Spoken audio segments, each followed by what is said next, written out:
amigos da TV Mundo Maior! A Neide, da cidade de Natal, nos enviou um e-mail sugerindo que comentássemos sobre doenças mentais na visão espírita. André, os transtornos mentais podem ter alguma relação com vidas passadas? Eu recomendaria para as pessoas que nos acompanhem que não se preocupem com as vidas passadas, nem tampouco com as vidas futuras, que vivam suas vidas presentes, né? É um grande drama da humanidade dos tempos atuais. Alguns dizem até que é uma das razões da depressão. Depressão é o acúmulo do passado, a saudade do passado, a culpa dos acontecimentos que se deram, ou o transtorno de ansiedade, o medo do futuro, né? E as pessoas acabam não vivendo o presente. Que nós nos preocupemos com o presente, né? E o que nós devemos fazer? Em primeiríssimo lugar, valermos-nos da ciência, que hoje já deu largos passos na compreensão das desordens mentais e como é que se pode estabelecer a neuroquímica cerebral para que essas desordens sejam minoradas, né? Em segundo lugar, um tratamento espiritual, educativo, entender o porquê das coisas. A doutrina dos espíritos é essa doutrina que nos traz estas explicações racionais. Por que aqui estamos e para onde podemos ir, uma vez que venhamos a estabelecer uma encarnação construtiva. Em linhas gerais, trata-se sempre de um transtorno do espírito, né? Que se processa por intermédio do corpo espiritual, aquilo que nós chamamos de perispírito, e muitas vezes atinge o corpo físico, estabelecendo uma desordem, uma disfunção neuroquímica da capacidade cerebral, né? Mas são muitas as causas, né?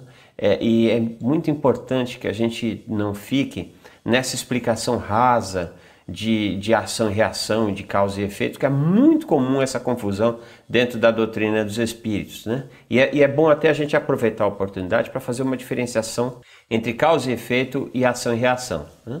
Ação e reação é quase como uma consequência física, né? Quase como algo exato. Ou seja, eu coloco uma panela para esquentar por sobre uma fonte de calor, aos 100 graus, se não me engano essa temperatura, inevitavelmente começa o processo de fervura da água, né? Não há o que eu possa fazer.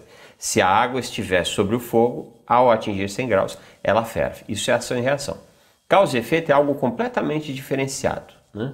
Ou seja, eu a partir de uma andança minha, de uma tomada de atitude, de algo que eu faça comigo, com o meu semelhante, eu inevitavelmente promovo uma causa. Essa causa terá um efeito.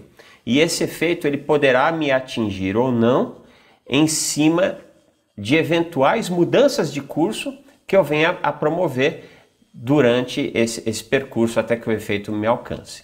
Então, quase sempre as obras literárias espíritas que são rasas, né? Que são quase sempre romances, né? Elas dizem que uma pessoa que matou alguém com uma facada em uma encarnação passada será morto nessa encarnação por uma facada, preferencialmente no mesmo lugar em que matou na encarnação passada. A lei de causa e efeito, esta sim, compreendida através da fé raciocinada espírita, nos diz que não necessariamente essa pessoa pode ser um médico cirurgião que tratará das pessoas que foram atingidas, por exemplo, por facadas, e através de uma ação proativa, ele anula a causa em que ele mesmo foi o agressor no passado, né? Então, quando a doença mental nos visita, devemos levar em consideração, em primeiríssimo lugar, o nosso estágio atual. Ok, como é que eu estou? Como é que o meu parente está? E o que nós podemos fazer para minorar essa situação e dar uma melhor qualidade de vida a este meu parente e a mim próprio, cuidador dessa criatura. E André, essa questão dos transtornos mentais, podemos dizer que existe uma interferência de espíritos desencarnados que pode agravar a situação? Sim e não, né? Pode ser uma desordem puramente neuroquímica, né? Orgânica, né? E as possibilidades são muitas. Nós temos as questões da genética, nos nossos parentes, papai, mamãe, tiveram desordens nesta área, então muitas vezes esta desordem acaba se dando naqueles que vêm na sua sequência, né? Nós estamos tratando de algo orgânico mesmo, né?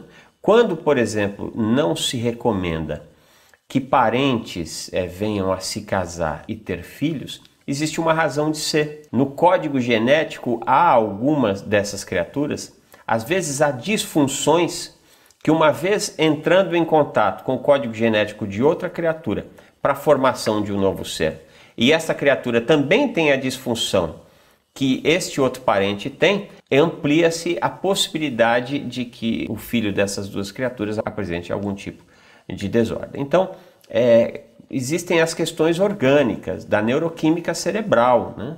Muitas vezes, no passado, estas criaturas macularam as suas zonas psíquicas com complexos de culpa, atrozes, que causaram lesões no perispírito, que ao entrar em contato com o corpo em formação no instante em que lá o zigoto, né, é visitado pelo espírito e ali começa a vida, o perispírito ele começa a auxiliar para que o novo corpo tenha as características que o perispírito e o espírito precisa que esse corpo tenha. Então, se a disfunção de ordem neuroquímica cerebral se deu em virtude de algo que aconteceu no passado e que ainda não teve condições de ser sanado, é provável que o corpo que vai habitar esse espírito, já nesse começo de vida, estabeleça essa disfunção nas zonas cerebrais, né? Mas o principal é nos preocuparmos com hoje, e especialmente sabermos que toda e qualquer doença, seja de ordem material, seja de ordem psíquica, que nos visita, está em um processo de cura em curso. Doença, e essa é uma das grandes revoluções que a ciência espírita trará para o paradigma científico da Terra, é essa mudança, né? Para muitos homens e mulheres da ciência, a doença é uma disfunção do corpo, é uma disfunção biológica. Para a doutrina dos espíritos, a doença é uma correção em curso para a cura do espírito. Tem alguns casos que as pessoas falam sozinhas e até dizem que ouvem vozes, né? E até cometem crimes ou alguns atos dizendo que alguém mandou eles fazerem aquilo. Nesses casos específicos, André, você acredita que é bom buscar um tratamento espiritual porque pode estar acontecendo um processo de obsessão? Em primeiríssimo lugar, o tratamento médico, né? É importantíssimo que em casos em que a desordem psíquica comece a levar a criatura a sofrimento ou aquelas que o circulam, né, ao sofrimento, que procure-se preferencialmente um bom médico, né, um clínico geral, um psiquiatra, um neurologista, para que este profissional, valendo-se de todos os instrumentos de pesquisa científica que nós já temos no século XXI, possa estabelecer, compreender de fato por que está se dando essa desordem psíquica, mental, né? Em segundo lugar, e paralelo inclusive ao trabalho médico, sim, os cuidados espirituais, né? Então, o culto do evangelho no lar, para poder trazer naqueles instantes onde as criaturas se dedicam a fazer uma leitura enobrecedora para o espírito, boas notícias e boas compreensões da boa nova do Cristo, atendendo eventuais entidades sofredoras, com objetivos belicosos, de ódio, de orgulho, de vaidade, uma vez que eles participam também deste ato de leitura e estudo do Evangelho, respondendo os anseios, os sofrimentos dessas criaturas, de forma que todos possam crescer com isso. Hoje existe uma infinidade de tratamentos complementares, inclusive para as disfunções de ordem psíquica e mental, né? Está aí a acupuntura, está aí a homeopatia e uma série de outras atividades. Entre elas, o passe magnético, que é sempre ministrado de forma gratuita em uma casa espírita, né? Eu costumo dizer que no curso de doutrina espírita, a primeira coisa que a gente aprende é a fechar portas, né? Às vezes as pessoas chegam numa casa espírita achando que vão desenvolver a mediunidade logo de cara. E não é assim que as coisas funcionam. A primeira coisa que a gente aprende é o estudo da moral que está no Evangelho segundo o Espiritismo. Na sequência, a gente vai aprendendo como é que funciona as interferências do plano espiritual no plano material e vice-versa, com o objetivo claro de que tenhamos condições de saber aquilo que nos pertence, aquilo que é fruto do nosso pensamento e aquilo que é uma interferência espiritual. Então, o tratamento o mais amplo possível para ofertar a melhor qualidade possível aos adoentados psíquica e mentalmente. Muito obrigada, André. Nós que agradecemos.